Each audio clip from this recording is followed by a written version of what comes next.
ready to get serious about building content sites and building a profitable business online? Welcome to the Niche Website Builders Podcast.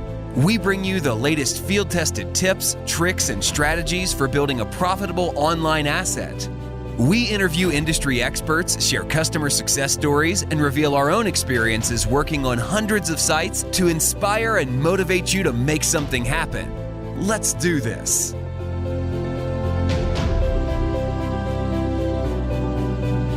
Welcome to the Niche Website Builder Show. Today I speak to Morten Storgaard. Morten Storgaard blogs over at Passive Income Geek. He's been an SEO and been in kind of affiliate marketing or building content sites for quite a long time now, around 13 or so years. He's built up a portfolio of 15 or so sites. He originally started, one of his first sites was called Downsize, which was about living in tiny spaces. So, for example, living in small apartments or on boats or, all sorts of small places that you might end up living and kind of how you kind of make that work. Off the back of that, they kind of started a YouTube channel, him and his wife. His wife kind of led on that side of the business, and they did some lots of traveling around the world, finding all sorts of different small places that they could kind of talk about and review and make part of their site. And that site's kind of really successful now. It gets a lot of views each year, makes a decent income. So we talk about that. He's now got a portfolio of around 15 or so sites. So we talk about some of the strategies that he uses in terms of how does he find a niche, topic research, how does he structure his sites, some bits on social media and what he uses to kind of grow his sites from off of Google. So and one last thing I almost forgot. Morton's also recently spent 7 months putting together a course which kind of details some of the strategies he's used over time to kind of build his portfolio. So if that's something you're interested in, we've put the link into the show notes as well, so you can check it out if you want to. I really enjoyed the chat. Morton's a really nice guy, really good and easy to talk to. So I hope you enjoy the show. This episode is brought to you by Niche Website Builders, an agency dedicated to helping people just like you build profitable content sites. Niche Website Builders are the hands-off content site marketing agency you always wished existed. It's run by content site marketers for content site marketers, and they help both investors and individuals alike build profitable online properties. They provide a fully outsourced approach to content creation, link building, and done-for-you website builds, the same approach they use on their own six-figure portfolios. For example, their content packages come with a proprietary keyword research process, are written by in-house native English speakers, formatted using templates proven to convert, and uploaded to WordPress with affiliate links added so that all you need to do is hit the publish button.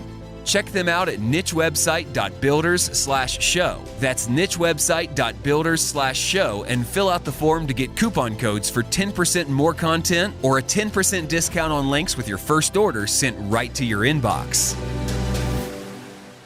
Welcome to the Niche Website Builder Show. Today I'm speaking with Morten Storgaard, who blogs over at Passive Income Geek and has a thriving YouTube channel. He's been building his own portfolio of websites for over 13 years now and recently released a course which details some of his strategies. So today we're going to dive in to how he has found success making a living from content sites. Welcome, Morten. Thanks. I'm happy to be here, Mark. Thanks for having me. Cool. So, I've been kind of following your journey, I guess, and your blog and your channel for like some time. So, thanks. But it would be really good to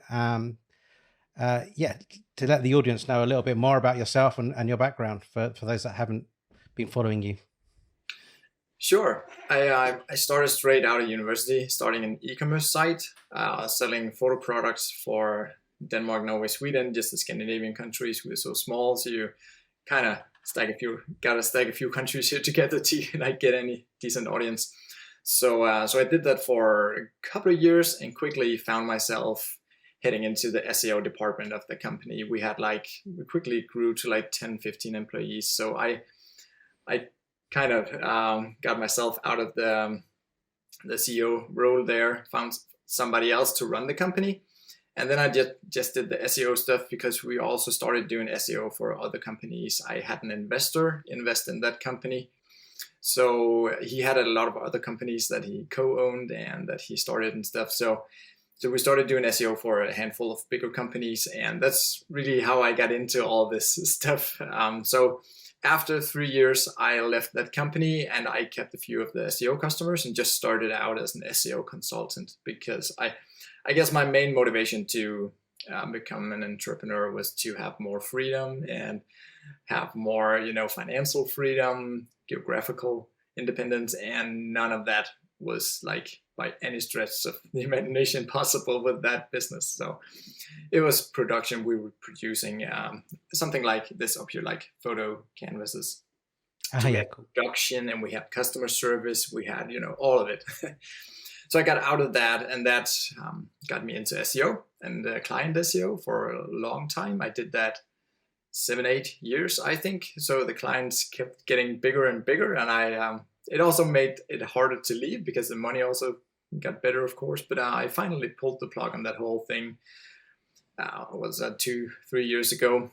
But I was phasing out the customers like one by one, and then allowing myself more and more time for my own portfolio of sites that I build up like simultaneously. So as I was doing, like, we can also get back to that, how I did that, but I was doing a lot of outreach SEO like 5, 6, 7, 8 years ago, and the budgets allowed me to really just go after the big news media sites and do like huge campaigns. And then eventually I could link to some of my own broad sites and use them as a source and include a link here and there. So that there's a lot of synergy there in the beginning. Yeah, so now I'm just 100% my own. I build my own sites, have with my own team of writers and editors. And as you said, I recently launched a course like 3 months ago. So that's what I'm doing now. I work with my community and my students, you can call them, and then I still run my portfolio of sites. Okay, so you kind of slowly, whilst the income from your portfolio was building up, you're kind of phasing down your. So that's quite nice thing. That's quite nice. That's quite a fortunate way to have to do that, or to be able to do that is I think it's easier than making almost completely removed all the risk, because I could see the business getting created as I said goodbye to the other ones. It was not like a clean cut and I had to, take a huge risk or anything. It was very smooth, I think. Yeah. So in terms of some of the synergies with the companies that you were consulting for with your portfolio of sites, so was it coincidence that you ended up, your portfolio sites were in some of the same kind of, I guess they were in some of the same niches, or at least some of the same areas, right? Yeah. So back in the day, I did do outreach, link building and stuff. And so in order to sometimes include a link to one of my own sites to have some, there could be everything from statistics to back up the story or anything really. Sometimes they just didn't really care. You could just write about anything and include a link. So I started to do some pretty broad sites so I could come from different angles. So I started a pretty big tech site back then, many years ago. Because I mean, a general tech site talking about everything, you can pretty much always include something there when you're doing something around e-commerce. So it was a lot of e-commerce clients, but also really just a lot of different. That's stuff. Pretty nice, actually. That's because you could actually write content for knowing that it would fit perfectly with whatever they're doing and get a link. So yeah pretty cool. Yeah. Cool. So I guess it'd be cool to talk some about some of your sites that you've kind of built over the years. I have to like name any of them, but I know that some of them are public at least. Like Downsize is probably the most well-known one, the longest standing. Yeah, it's the big English one that I share on the channel. I have other big ones as well, but I also have a pretty decent Danish tech site. So it's one of the bigger Danish tech sites. We were only like 6 million people, so it doesn't get that big over here, but yeah. Cool. So let's go into let's go into Downsize first, then, and tell us a little bit of the backstory of that one. Yeah, so it kind of started out of a passion my wife had for interior design, and my wife was studying architecture, and we were thinking about starting in more like a traditional affiliate site. And I was thinking about what could we do, find something where there's a pretty good deal of products to mention and talk about, and also where I could see some future growth and stuff. So we decided to go into furniture. Also because it was pretty untouched, I knew probably the conversion rates would be pretty bad. But then again, some of these products are just insanely expensive. So getting a few percentage here and there could definitely add up. So we did that. We started it, and eventually, initially, more like we just wanted to do more like a catalog site, just showcasing and showing people like different roundup of different types of furniture, because nobody really did this. And so the focus there was space saving furniture, because we've been living in small city apartments and RVs, and Maria was really interested in that. So that was the start. And then we quickly started writing about tiny houses, and we eventually got into RVing, because there's also the space where you have a small space where you need to fit everything, and also boating, because Maria was also designing a few boats, interior designs and hotels and stuff. So there was just a lot. So it started to grow bigger as we started venturing into all these verticals. So yeah, so that's where it is today. I think this last month it's around 600,000 page views, and it's a low season now because boating and RVing and also some other travel related stuff is spiking in the summer. So I'm expecting to hit 1 million page views this summer. I'm pretty excited about that. Yeah, and how long did you say it's been running for now, that project? Yeah, these are the numbers that I should know, right? I think it's 8 years. It might be 7 or 9, but it's around that mark. Cool. And what have you done in terms of content over that time? Like, how much content's on there? Yeah, so in the beginning I was writing everything, and I mean I'm not a native English speaker, so the initial content was just horrible. I ended up deleting most of it again. So it was a kind of a long start. It was the first site we did in English, and I wrote everything myself. So eventually I onboarded just one writer. She was very, very good, and I think I was just really lucky there. And she's still working with me and helped me build up the business. So now it's a pretty large team of writers across these verticals. So I haven't done any writing on the site for a very long time. It's 100%. I would say it's outsourced, but to my own team of writers and editors. So it's in-house, you can say. So I guess you've built up quite a bit of content over the years on that site now, though. So yeah, I think it's approaching. I think we're around 850 articles on the site. Yeah. Pretty good. And I guess you say you've already like culled some and deleted some. Have you gone back and refreshed a bunch of content too, or is it just once it's written, it lives there? Yes, some of it, but not too much. It's what can you say? I'm going pretty fast right now this year, so I don't look back too much. It'll probably be a good return in having somebody go over the old content, but I actually did. But that was more because I found out that I had a few writers who were not knowledgeable enough about boating and RVing and a few other categories. So I actually decided, because somebody reached out to me and showed me an article sitting on my own site that was just pure rubbish. He thought it was satire. He thought it was written for fun when he initially wrote it, because it was just so horrible. And I didn't know, because I don't know a thing about boating. And I thought these guys were good writers. So I ended up getting rid of these writers in that category, finding some better ones. And then I hired 2 boating engineers, like really, really cool old folks who definitely know their way around the boat. And they fact check all these articles and made sure that it's up to date. So I did do a pretty extensive audit of, I think, a couple of 100 articles. And I also did that on a few other sites. So it was a pretty important lesson, I think, to not buy your content too cheap and to really vet the writers. Okay, so these guys, they're not writing for you, but they're editing it basically, or just fact checking it. That's cool. Yeah, they're more like, I call them fact checkers. So they go in and they change what needs to be changed, and if it requires a complete rewrite, they will also do that. So if they are up for it, I want to keep them as writers, but mostly they're not really interested in that. They're more just coming for checking the facts. So I pay them on an hourly basis, because they don't really write. So how did you find them?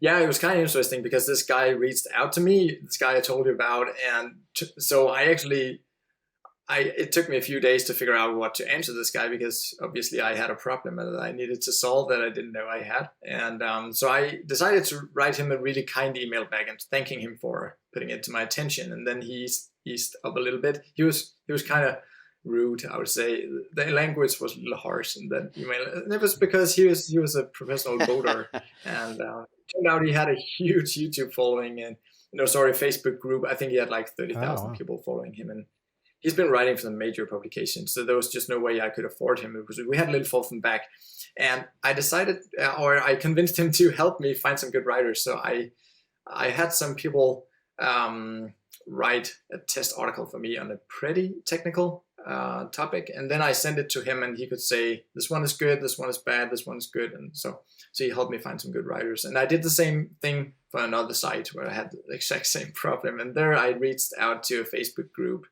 within the industry and asked if I could ask out in his community if somebody was interested, and he was interested himself, the guy behind that Facebook group. So yeah, that was the process there. Very good, very good. So the YouTube channel is associated with this site as well, and that's also doing very well. So it'd be good to hear a little bit about how long did that start how long had the site been going before you started the YouTube channel, and how's that kind of have you managed to kind of grow that? Because I think I looked, it's about 120,000 I think now subscribers. Yeah, it is. And so Maria was 100% in charge of that. And after we had Max, so Max is 4.5, that's our toddler. She haven't been as active. So right now we don't really know exactly what to do with it, to be honest. But she built that YouTube channel over, I think, 3 or 4 years, and she was just doing the little bit of this, a little bit of that, and we didn't have like a good strategy in place for it at all. I didn't know a thing about YouTube at the time. I was 100% into blogging and passive sites. So I think she became good at creating these videos, and she was more like the host on the site. So we were doing a lot of home tours, and eventually we were filming a tiny house, these little cute houses on wheels, and it just completely took off because she was one of the first to do that, I think.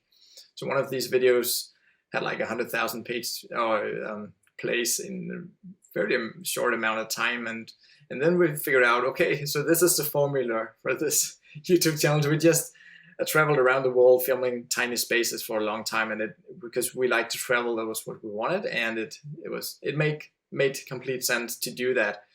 Also out of the business expense, since we were actually shooting content for the YouTube channel. So we went to the States many times for meetups for people living in buses and trucks and tiny houses. We just did like a whole bunch of home tours, and also in Holland, and we went to Thailand to film stuff. And so everywhere we wanted to go, we just made sure to find somebody we could film. That's one expensive budget, isn't it, for like a YouTube channel, all that traveling.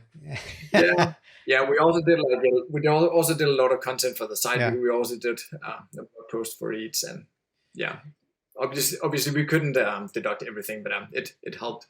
Yeah. So you're running ads on that channel as well as pushing people towards the site, I assume. Yeah. Cool. Excellent. Exactly. So you mentioned your Danish tech site then. So that's how long ago did you start that one?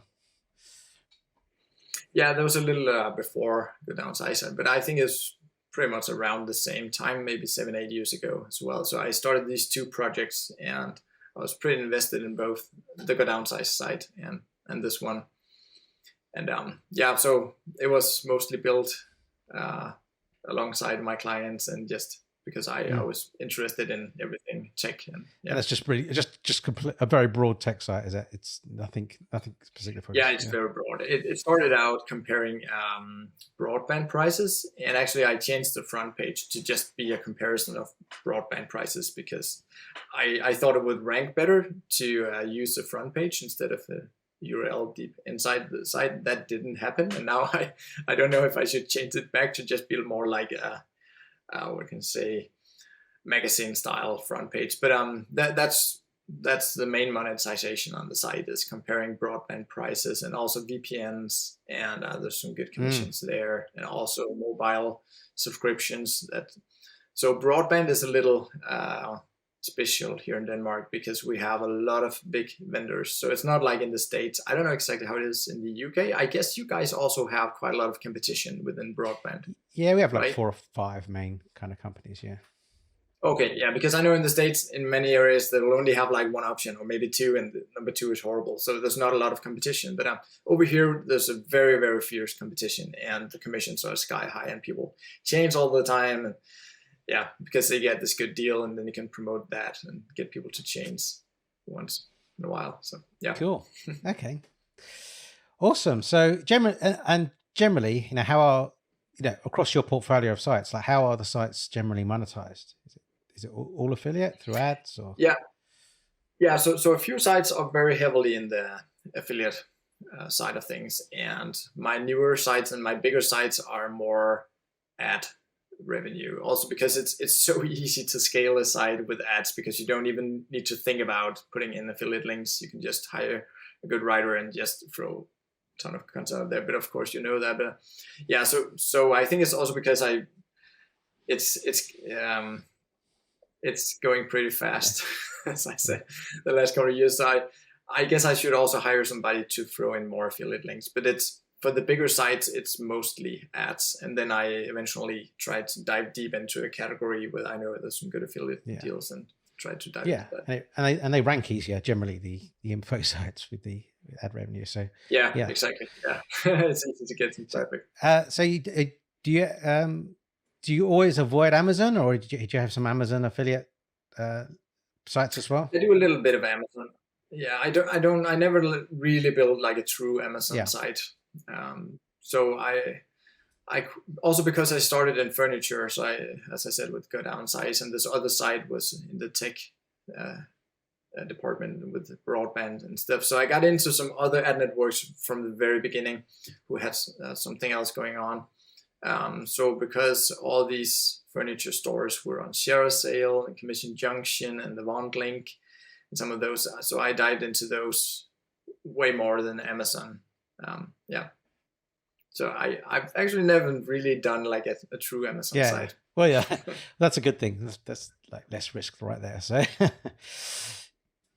yeah, I guess it spreads the risk a little bit, and also people are always a little concerned about Amazon cutting rates and stuff. But yeah, I think rightly so. They've been doing it for like 10, 15 years now, cutting rates. So it's not going to stop anytime soon. So cool. So it'd be really cool to talk in a little bit more detail about some of the strategies you employ in kind of starting a site from scratch, and what some of the processes you go through. So I guess, from the beginning, or let's go even before finding a niche. Do you always start sites on a fresh domain? Do you use expired domains ever? What's your strategy there? I've always used fresh domains. Eventually, I would use an expired domain, but just because the name was so good that I hoped it wasn't destroyed, but it was not to gain something from it. I think, tested a little bit with expired domains, but that's very long ago. It's more like 8 years ago. And so, yeah, I guess it doesn't really count. But that was back in the day where you could do almost anything with PN. Yeah, sure. Cool. So, but these days, I do grab a fresh domain. Cool. And so you kind of see out that kind of sandbox period, and you've done it. Yeah, I guess since I've been doing it a couple of times, it doesn't really bug me. I know it takes a long time to rank a new site, and since I have other sites that I can work on in the meantime, it doesn't really bug me. But of course, it's frustrating when you're building your first site to have to wait like 6, 8, 10, 12 months. Yeah. I mean, with all of this, we're playing the long game, right? We're not playing the short game. So I think if you can, just keep starting them periodically. I think, if you're going to start with fresh domains, start one every kind of whenever you can, as long as you've got the time or budget to be able to afford it. If you can just keep starting them every 6 months or so and keep them running through. It depends on. Yeah, and I think I started 4 or 5 sites last year, and I started 3 this year already. So I like to start sites, and sometimes I just throw like 10, 20 articles on there and let them sit for a year or something, and then I can see a little bit about what the ad earnings are, if it ranks as I thought it would, and then of course I can build it from there. Yeah. So. Yeah, for sure. Yeah, for sure. I was saying I found one that I'd forgotten about the other day that I mentioned to Adam that it's I think it was end of 2018 I started it. So 2019. Yeah, like 2 years old, right? And you found one that you almost forgot about. So it was like I put like 25 articles on it, and I just looked at it and I found it, and I like dug out the analytics, and for like literally for 2 years it was just trending upwards the whole time. It didn't just go up and then flatline. It just But I mean, it still only got to 1,000 sessions a month, right? But it got to 1,000 sessions a month like really slowly over 2 years, and just didn't stop. You know, it's still trending up. So I decided to start focusing some attention on it now, because like it was a fresh domain, like, but you know, for 2 years it's been trending upwards. So I figured I might as well start putting some effort into it. So it's definitely worth just starting some and then just letting them sit for a while, and then they've aged. And I always regret that I didn't start more sites just to have them. I mean, also if you want to sell like a site with just a tiny amount of money, you know, what is a 30, 40 multiplier, it's always worth it. I think if you can find the time to do it. for sure. Cool. So let's talk about finding a niche then. So how do you go about finding a good niche? Yeah, so I have a lot of things that I look at. I build out this Excel sheet where I look, let's see if I can remember from the top of my head, but everything from seasonality and how easy it is to monetize with ads, affiliate, and I could create an info product, and how evergreen is it, and how, and so it's just a lot of factors. And then I score them from 1 to 10, and it gives me like a total score. So that's how I do it. I try to think about these things and see if if there's commercial intent enough. Could I come up with a good list of products that could work for the domain name? And so I think for me personally, finding the domain name and the niche, that goes very much hand in hand, because to me that's really what defines what you can do with it, right? The name of it. So I really like the broader domain names. Sometimes even just a branded name, so you can really, I would say, pivot, but also just keep expanding. I'm happy that Downsize was called Downsize and not like small apartment spaces, because it would make it a little hard to go into boating and RVing. And since there's a good deal of authority on the site now, it can rank for almost anything. It's just great to be able to like have 1,000 articles about boats and stuff. But yeah, for sure. Like, yeah, I mean, you don't want to limit yourself. If you've got a site that's really successful and then you've got no more content you can write because you've covered it all in your tiny space that you've boxed yourself into, then it's such a shame. That a couple of times, and it's just a shame. Yeah, exactly. So yeah, I definitely agree with that. I always go for branded these days, and then you've got the option if you want to kind of to branch out. So yeah, cool. Yeah. And so you mentioned the other thing we mentioned, kind of, you know, evergreen topics. I guess that's important for both affiliate and informational sites, really, isn't it? Like Yeah. Also because my the Downsize site it's pretty seasonal, because the most of the content is about RVing and boating, and people don't really do that in the winter, right? So it doubles in the summer, and then it goes down and up and down. So I mean, it doesn't really bug me all that much, because I like to look at it over a year. How much money is it making? I don't need to make this exact same amount of money per month, but you know, in some niches we definitely need to check a bit deeper on the seasonality. I mean, it's still evergreen, even if it's seasonal, right? Like it's like two different things. Whereas like I will avoid something like a tech site, because the product range changes every 3 to 6 months, and you got to write another review, or you know. That's right. I have another pretty big English tech site where I think I managed to find some good evergreen stuff. So I would say in a lot of categories that you would think of from the top of your head, that would definitely be the case. But for example, something like VPNs, for example, and many other software as a service and software SaaS products, many of those have a pretty long life time. And it's easier to switch out MailChimp for something else if there's another vendor. But yeah, for sure, there's a lot of stuff in the techniques that's definitely not evergreen. Yeah.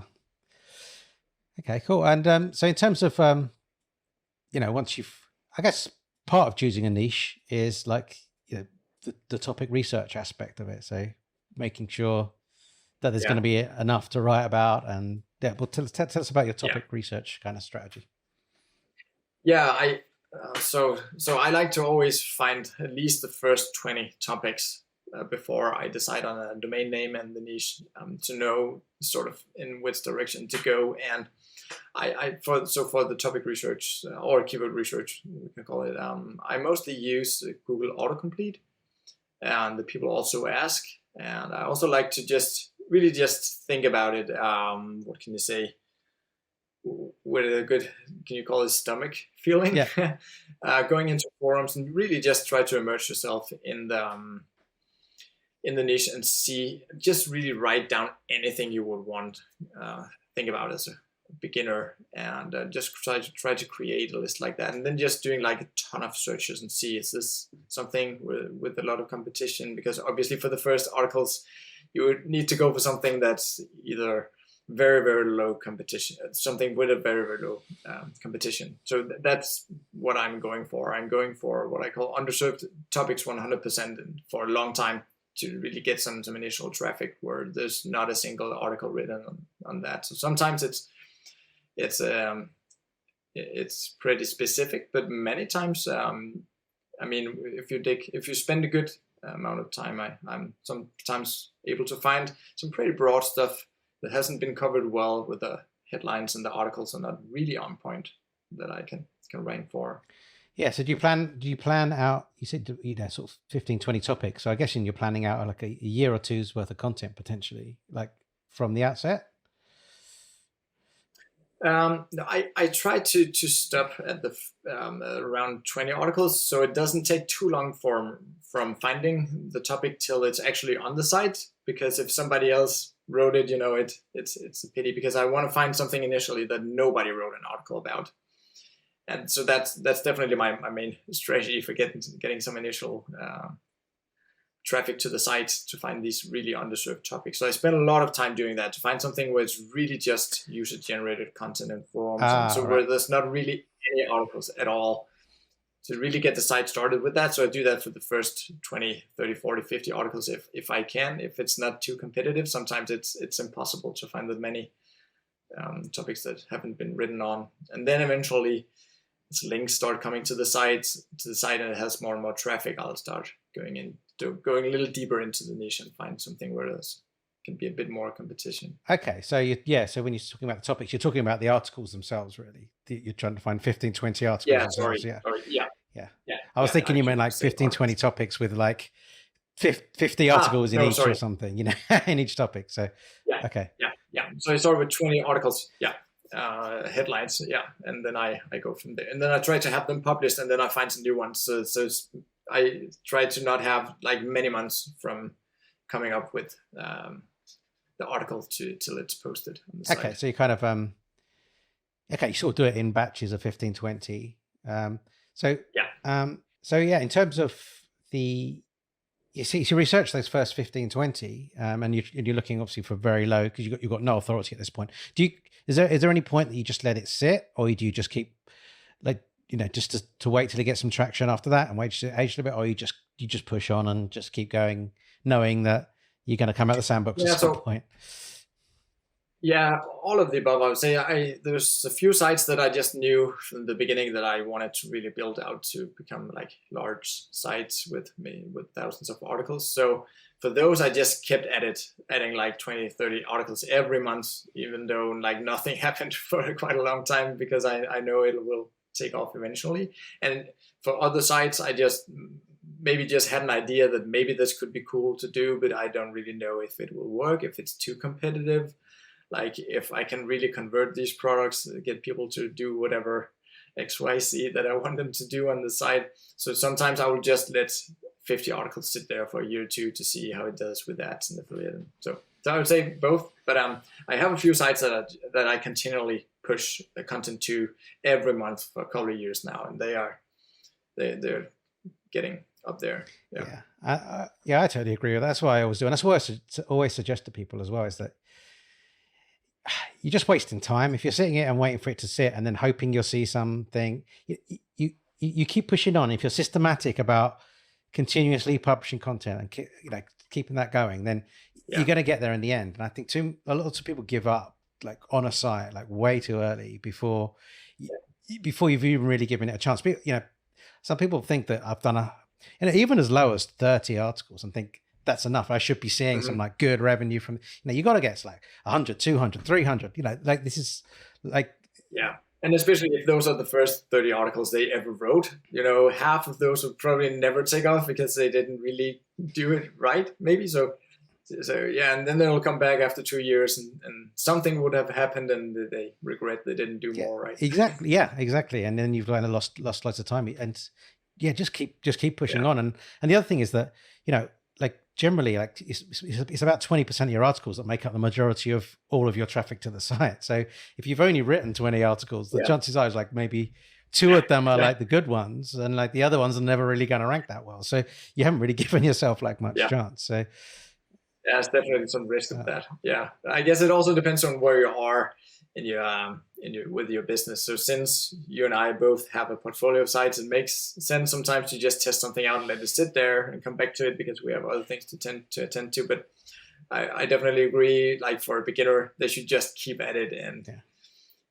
just keep chugging on along till they see the success. I think the only time I would is if I was going into a competitive niche and I was like testing the water on some strategy. And then I want because just to make sure that I'm not pushing money into a black hole of something I'm never going to be able to compete for. But if I'm testing out something that's really challenging, but I think I might have a good angle for it, or maybe a good expired domain for it, then I might give it a little bit of a sit. But because it might, like I say, it might be a dead end. But for most niches where you can find low competition keywords, which is most niches still, right? You can still find an angle generally. Unless we're talking. Yeah, some niches you just need to get better at finding them. Dig deeper. Maybe spend like 30 hours instead of 2 hours. Yeah, like that's so important, just to spend all that time. And you get better and better at finding angles for finding good keywords as well. And then it just takes practice. You can't really teach it. It's like intuition to some extent. And it just it reminds me when I first started my career, I worked at Microsoft for 10 years. And my first job was I worked as a support engineer. And I just became really good at mastering how to search, right? To search Google. To search Bing, right? I was searching Bing. Oh no, the chip in my head's buzzing now. Yeah, I was searching Bing. And, but we had internal knowledge bases and stuff. But you just become really, really expert and really, really good at searching and finding stuff. So so it sounds weird because everyone uses Google and everyone searches and everyone probably thinks they search well, but you definitely find if you want to find on what's on at the cinema next week, that's easy. But if you really want to find some specific problem that someone's written about, it's not prevalent on the web, then you really have to search well. And it's a skill at the end of the day, but then that's and so is keyword research. And it only comes with practice and doing it again and again. And if you're just spending an hour here and there and hoping that you've found all the keywords for a site and they're the best ones, then you're just wrong. You just need to spend a lot of time up front with that. Yeah, and it's something I just did a little video for my community about it because somebody I could see in my community was really struggling with this, and I was just talking with them about it doesn't really matter if you need to spend several hours coming up with the first few topics, because it'll probably take you 2, 3, 4, 5 hours to write one of those. So I mean, if by spending 10 more hours or 20 more hours finding good topics, and you will have maybe 5 of those eventually ranking pretty well, that will be time well spent, right? Because otherwise you might waste 20 hours writing stuff that will never rank because you didn't really find the good topics. Yeah. We've had a bit of chat on this podcast recently, and just in general across our Facebook groups and stuff about zero volume keywords. What's your view on those? You search in Ahrefs and it says that it's 0. What's your view on kind of 0 volume keywords? Yeah, and that's why I try to call it topics, because I'm really not that focused on specific keywords. I try to think of it as a collection of search terms, you can say, because many times, most of my articles, I'd say, rank for between 30 and 200 search phrases when you look it up Yeah. in Search Console. So I think I really try to think more of topics and not so much targeting a specific phrase or keyword, because if I do that, maybe I have a headline that would never, if you put it into any tool, like generate anything, and then they end up getting like 1,000 page views. So I really like those zero, you can call them zero search volume and keywords. I don't really use the keyword tools all that much to give me estimates, because I mean, many times I will have a lot of traffic because the topic is great, but maybe that specific keyword that you have in the title didn't really trigger anything, and then you rank for something else. I mean, I have some articles that rank for something that I never thought they'd rank for, and then you figure out, oh, it could be an article about specific flag for a boat, and then it started ranking for which flags do boaters use, or what does this flag mean, and all that kind of related stuff. And then I think the specific article has more than 2,000 page views per month, and it was definitely like a zero volume keyword. And then eventually I sometimes change the headline a little bit to fit all those searches that I can see in Search Console, and sort of tailor it toward the right audience, you can say, if that makes sense. Yeah, makes sense. Totally makes sense. Excellent. Okay, so, and what about site structure when you're setting up sites? Is that something you think about? Do you think about silos and clusters, or and how do you structure your categories? How do you do that? Yeah, not really. I just think about the categories from the user perspective.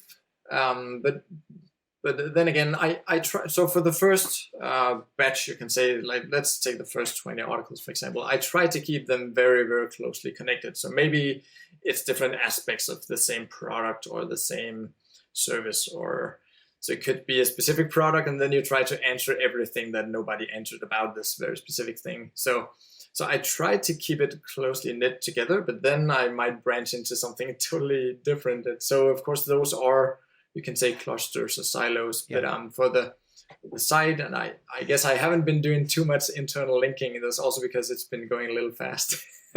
I just recently, I've been testing out Link Whisper. I think I saw that on your tools page as well. So I'm testing that right now on the site to get some more internal links, you can say, in the silo structure. But otherwise, I really just structure it for the categories and in the menus on the pages. On the sites. That's how they're grouped together. Yeah. And then, of course, sometimes I'll try to rank for something, and then I'll use some of these, you can say, very related articles, and link all those smaller articles up to this primary money page, I guess you can say. So I think that's the only thing I do there. I care much more about going after something with less competition than the silo structure, I think. Okay, so you think that almost trumps, if you find some very low competition niche or very low competition keywords, then it almost doesn't matter about you're saying the structure and the internal linking? Yeah, I tried to test this by going extreme in the other direction. So I, on purpose, did a site with 30 articles where none of the content was by any means related. It was just east, west, and center, just to see if I could rank anything, as long as there was absolutely no competition. So these were all very, very much, you can say, underserved articles, with no competition at all. It is ranking, but it's going very, very slowly. It's like 3 or 4 times slower than an average site of mine, but it is ranking. So it just seems like you can definitely cut off some ranking time if you do a good job of siloing or building out categories with similar content. I think. Yeah. I think it's 2 years old now, and it's only now starting to see the traffic that I would expect it to do after half a year. That's interesting. That's interesting. Yeah. I mean, I've definitely seen huge upturns in kind of traffic just from sites of people, from guys that have just built a site and virtually all of their pages are orphaned because they've never really linked to anything, and then you go in and do internal linking among those pages, and you can get good results from that, especially if they've got like a decent number of backlinks at the time, because like the no link juice is flowing to any of those orphan pages. So it's not going anywhere. It's not seeing the benefit of that. So if you've got a lot of backlinks and you start putting the internal links in and all that link juice starts flowing around the site, then you can see some good results for sure for that. And how do you do that, Mark? Do you use Link Whisper or do you do it manually? What's your process for internal links between a silo or category? Yeah, so I used to do it manually before Link Whisper, and it was just it was it's just a nightmare. It's just a pain in the ass. It just takes ages, and it's one of those things like you don't want to get screwed up too much either. So you don't really trust a VA to do that necessarily. Like if they're not skilled in SEO, so and it's hard to but like I'm not too strict on it, but I do try to like cluster or create silos for my content. So I'll have different silos, and I try not to link outside of those silos. Like occasionally it's fine, but like for the majority I try to keep it all within the silo just to maintain that kind of topical relevance in that kind of one space. So right now I use Link Whisper just because it makes it a hell of a lot quicker. And I go in and it makes some pretty good predictions on like which articles should link from one to the other. But primarily I use there's a keyword search you can do. So I start searching some keywords related to that article to find other articles that have kind of got that same content and then link that way. And I just generally try to get 3 or 4 links into any article on the site. And vice versa, and just do it that way. I'm testing to do the same thing, and I'm excited to see if something happens. Actually, I mean, I definitely don't have enough data yet, but I did it 3 days ago on a site that's been plateauing for a while, even though I'm adding a lot of content to it. So I would expect it to soon start getting to a new plateau, and nothing has been happening for a couple of months. But I just added like 200 internal links with Link Whisper like 3 days ago. And the last 2 days, it's actually been growing pretty steadily. So I'm excited to see what will happen after a few weeks if this was actually something that could solve that. Yeah, cool. Yeah, definitely makes a difference. Did you see anything like this after you went in and like built a lot of internal links to see it suddenly start? Yeah. Yes, huge. Especially even like very new sites. So sites that are are in the sandbox, and I kind of similar to you. I just go at it and I just create loads and loads of articles. And then you can't really do internal linking until you got a bunch anyway, because you've got no other articles to link to. So I get I get to like 50, 100, 200 articles, and then I do the internal linking, and then new sites. Suddenly you'll see, search console, the impressions. You'll see this like boner kind of really spiking up, and I think it's just helping.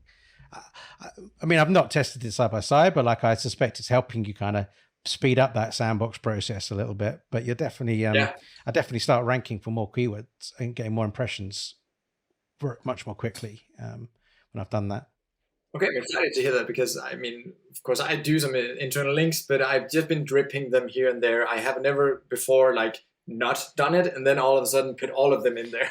So I'm excited to see how that works, because it's pretty hard to know with all these different factors what really makes it tick, right? Yeah, for sure. But yeah, no, it's cool. Yeah, give it a go and let us know how it turns out. But yeah, it's cool. Yeah, and thanks for sharing. I think it's really undervalued, actually. Like I think it's one of those things that's so boring. Like a lot of people can't be bothered to do it, and therefore you. Yeah, but and as I say, but it's easy. I mean, it's something that we can actually control. It's not like you need to find the site or have somebody else do something. You can actually just log in and do it. It's just dead boring. But I mean, if you want to do it.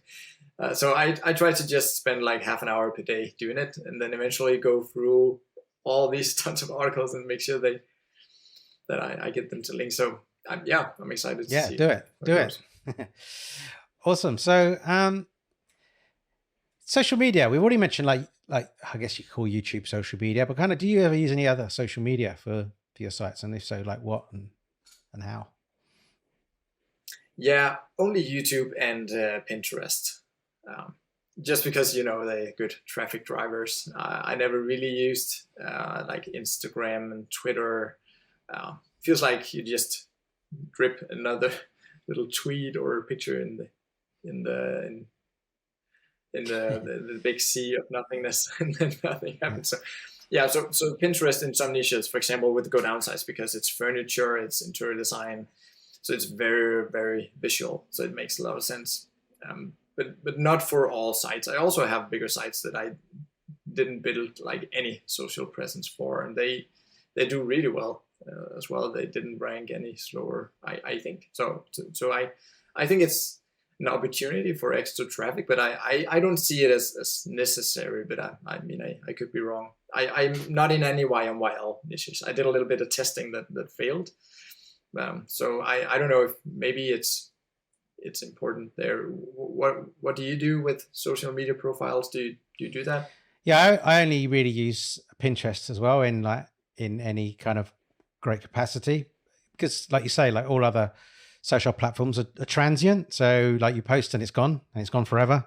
Whereas Pinterest is a visual search engine. So people will come back, and just like SEO, they'll come back in a year's time and they'll search for something, and your pin will show up, and then they'll end up on your site. Exactly. So I've got like a home site that like 45% of the traffic comes from Pinterest. It gets about 70,000 sessions a month, and 40 is awesome. all Pinterest.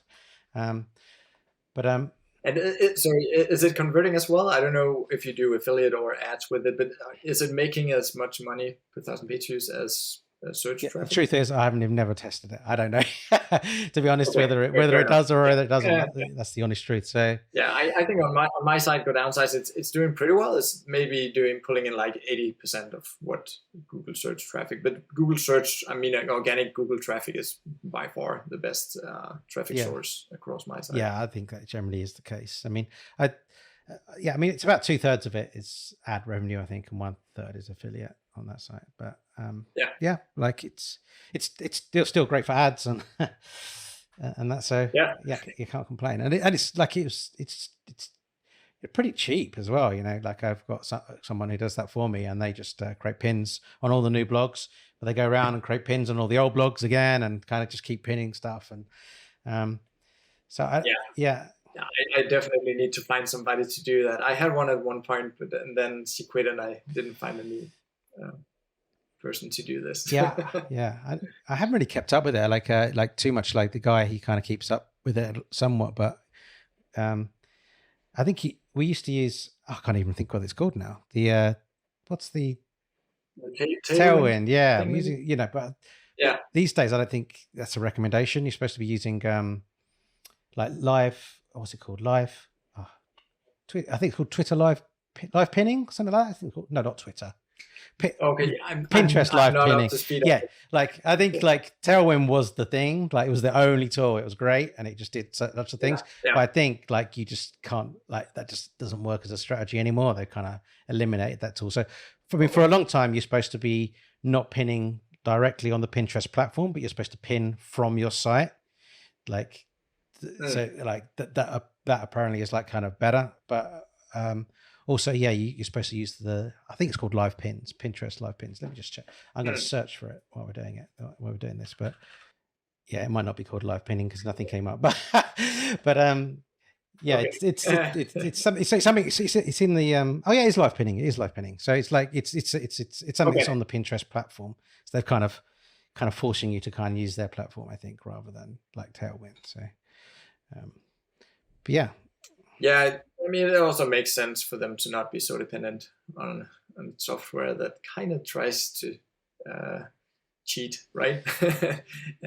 Look like a real person just going crazy every day long. But I would say definitely Pinterest as well. For visual niches for sure. And also sometimes just very, very low competition on Pinterest. I mean, some of the crazy stuff you can just rank for, and the same thing with YouTube, right? If sometimes you're able to grab some good views and traffic for the very competitive stuff that you couldn't touch with a blog post, and then sometimes you can send some traffic to the blog post, whatever. Yeah, make some money. Yep, I agree. So what do you do for link building? Do you actively link build, or is it more organic? So I don't do any outreach. I did it back like many years ago for my clients, as I told you, but I don't do it these days. So mostly I just go go for a lot of content and what I call underserved content where there's not an article already, and then it's easy to to rank for it without links. And then as the traffic comes, the link will of course follow. But I do have some, I would say, some formats, or can you say types of articles that tend to attract more links. And that's also something that I try to go over in my course. I looked at a couple of thousand blog posts across my sites to see what gets links and how can I tweak that to make to have more articles sitting on the site that will have a higher chance of attracting links. But really these days I don't care that much about it. I was obsessed with links like a decade ago, and 5, 6, 7 years ago. But since I found that I can rank without links for a new site, I did a couple of case studies on my YouTube channel. I've been able to, so one site that's less than 2 years old. This summer it'll be 2 years old. It's getting close to 300,000 page views now in a, I would say, a fairly competitive niche. And I didn't build like a single link to it. And and I think on average the articles are getting 6, 7, 8, probably, let me do the math, 900 page views on average. So it's getting a really good deal of traffic. And now, I mean, there's new links every month from good sites. So I don't have any active strategies other than I try to build out content that I know will eventually get some links. Yeah, I mean, once you get to a certain level, you can definitely start getting those links like organically. It just takes a while to get there, like But if you like we said before, if you're playing the long game, it doesn't really matter. Like you'll get there in the end. But certainly once you starting into the tens of thousands worth of sessions, then you do just naturally start picking up links on a.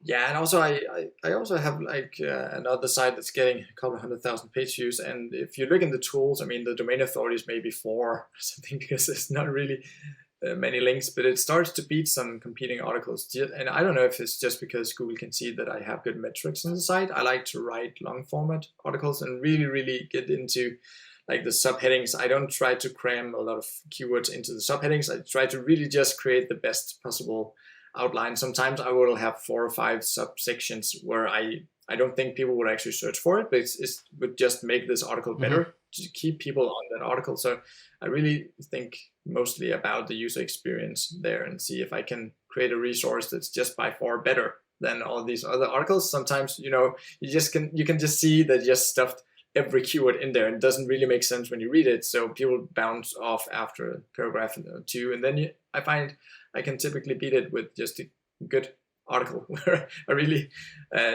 target the intention behind the search. I think Google is getting better at picking up like good content, at least to some extent. I don't think that, of course, they can see what's in the article, but they can see what the user is doing in Chrome, right? And if they like the article and stay there and click on it and click around. Yeah, I think definitely over time there'll be no need for links because Google will know what's good content and what's not, like ahead of time, and you just won't.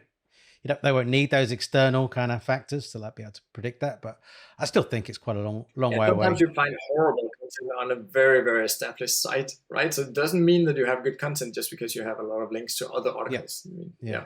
For sure. But I think it's still a way away. I mean, I always still try to build links because for me, it's like, you try to do all of the things like to like make the site good, right? So you're going to do some on page, you're going to do some good content, you're going to do internal linking. And for me, just like link building is like links is like one of those other things that should be in the mix. So I always try to do like some link building on my sites because it's kind of like, why ignore that one factor? Like it's still probably one of the biggest factors. I just kind of go for it. Yeah, it's for sure. It's definitely still a factor. They're very open about that as well. But it's it's hard, it's time consuming, and it's not the only way. Like if you've playing the long game, you don't necessarily need to do it. Yeah, I built thousands of links. I just took like a decision 3 or 4 years ago, also with my clients, to stop building links because I could see that I could rank for these underserved articles, and then I just really tried to get good at finding those and see where I could get a good deal of traffic. So of course I will rarely rank for something like best X for Y, because those will typically need some more links, right? Because they're more competitive. But I don't go for those for the first couple of years until I get some links. So I just spend my time and my money getting more content up there. But I mean, there's definitely a case for both sides, and links is definitely a huge ranking factor. So yeah. And I built a ton of links myself back in the days. I just decided to quit it. Yeah, I think there's no problem with that. I'm waiting for somebody to come up with like, I only build links. I don't build content. That's all I do. I don't think that would work so well though, but build links to nothing, just a domain name on a landing page. Yeah. Cool. Yeah, so you've recently launched a course which you spent months toiling over. So this is your time. Tell us a bit about your course. Yeah, thanks. Yeah, I launched it in late November. So what is it, like a couple of months? And so I tried to do something a little different with the course. So I have all these modules and I talk about all this stuff that we talked about here, finding a good domain name and niche and keyword research, setting up the site and all this stuff, SEO and so on. And then after I built out the course, I started building an actual site inside where I film everything. So you can say I take my own course and show how to actually find a domain name, and I show them how I register it, set up the site, and how I find each topic. I record myself doing the actual outlining and writing the article. So I think it's 15 hours now of just me working on the computer doing stuff. So I did edit out like pauses and breaks and herbs and stuff. But it's so there's this other aspect to my course that I think is a little unique, to actually see me build in, not just talk about how to do it, but I show people how. Then after they know how to do it, I show them how I do it. So I'm having a lot of fun with that. So I'm building this site inside my community with people and yeah, it's been a very, very long time since I've been writing articles myself. So it was kind of fun to actually write the first 30, 40 articles, hire somebody from there. So I'm still doing that. I think I wrote the first 13 articles now for this new site. Cool. So that's kind of interesting. So tell us about the community aspect then. Like, how is that? Is that a forum? Is that like a Slack channel? Or it's a forum. So it's you can say you get when you log into my site, you're also automatically logged into the community on the site. So it's not a Facebook group. It's more like where you have like topics, and you can more like a message board or community that way. So it's like that. I think there are like 250 or 300 people in there now or something, and I'm really enjoying it, and I'm in there daily, and I'm learning some good stuff. I just learned some new stuff about Gutenberg a few weeks ago. I just did Elementor across my sites. I've been redesigning my own sites for the last 2 days straight now to set them all up with Gutenberg to hit some better core Web Vital scores. I didn't know actually that you could set up a site with sections, like you have this article, and then you have this category of articles, and then you have this section. So it's just some new stuff that I learned, that I used Elementor for that on my own sites to sectionize, you can say, my front pages and category pages and stuff. So that it's pretty fun to have that community going. And there was also something, it was definitely one of the main reasons why I started the site. And I started the YouTube channel because I wanted to start the course. That when I did that hand in hand, and I started the YouTube channel and planned for the course because it was just a little lonely to do affiliate and content sites, and especially sitting in Denmark. I don't know anybody else in Denmark. Well, now I know like a few handful from my community, but there's not a lot of people here in Denmark building like American websites to monetize with ads and affiliates. So I wanted to sort of build a platform to get to know people like you, and now I'm sitting here talking to you, and it's just something that I really enjoy. It's been opening so many doors for me with the YouTube channel and the course. So that's definitely one of the main motivations for me, to meet all the people. And I'm very, very happy that I have some.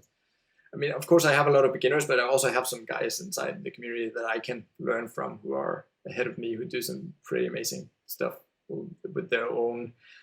One guy in there is building his own content management system, so it's actually more like a publishing system. You think something like ClickUp or Trello, but just to be able to publish like thousands of articles. It's kind of interesting to see what people are doing when you get behind the scenes and down in the basement and see what they're building. Awesome. Cool. Well, long may that continue. I hope that goes well. So where can Danish affiliate marketers, or actually anyone, find more about you? Where should they go? Yeah, so everything I do is on YouTube, and also on my site is the same handle. It's passiveincomegeek.com, and everything I do is in English, of course. So I do eventually have somebody from Denmark there, but it's very international. I really enjoy that. So it's passiveincomegeek.com, and also on YouTube. It's a video there every week. Yeah. Cool. Is there anything else you'd like to add before we wrap up? No, I think you covered it pretty well. I really enjoyed talking to you, Mark. You're obviously very smart, and you guys really know what you're doing. So it's really been a pleasure to hang out here and also get to know you a little bit more. And I think you asked some really good questions. Great. Well, thanks very much, Morten. And thanks for joining us on the show. Thanks. Thanks again for tuning in, and I hope you enjoyed the show. If you're listening to the podcast version of this episode, please subscribe on iTunes or wherever you listen to your podcasts. Please rate and review, as this will allow us to grow our audience and create more shows like this one. If you're watching on YouTube, please subscribe to the channel and click on the bell to be the first to know about any new episodes that we release. Until the next episode, goodbye.